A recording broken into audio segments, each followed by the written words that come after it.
ఓం శ్రీ గురు పరబ్రహ్మణే నమః. ఓం వ్యాసం వసిష్ఠనప్తారం శక్తేః పౌత్రం అకల్మషం పరాశరాత్మజం వందే సుఖతాతం తపోనిధిం. ఆత్మస్వరూపులకు శ్రీ భగవానుని మంగళాశీస్సులు, నా హృదయపూర్వక నమస్సమాంజలుడు. సుకృత శ్రీ పద్య సౌరభాలు.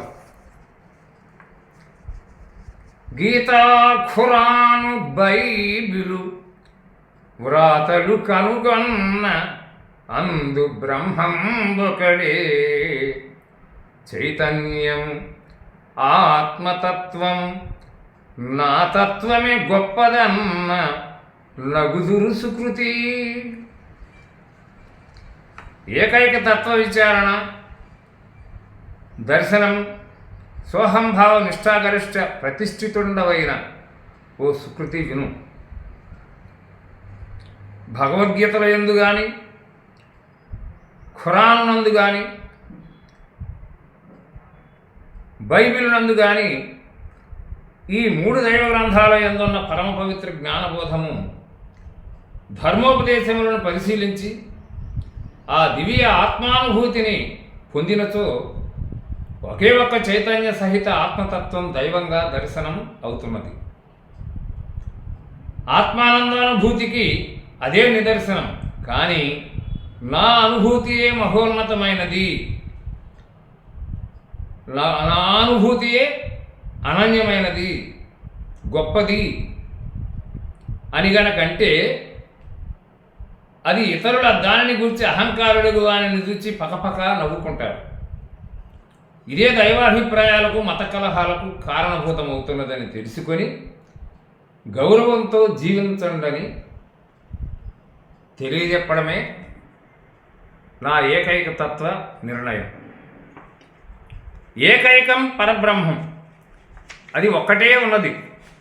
పరమాత్మ, ఈశ్వరుడు, కేవలాత్మ, దైవం, భగవంతుడు, బ్రహ్మం, విష్ణువు, శివుడు, వైష్ణవం, శైవం, సౌరం, శాక్తేయం, గాణాపత్యం, బౌద్ధం, జైనం, జోరాష్ట్ర, సిక్కు, క్రైస్తవం ఇవన్నీ దైవాన్ని ఉపాసించడంలో, ప్రతిపాదించడంలో భిన్న విభిన్న మార్గాలు మాత్రమే.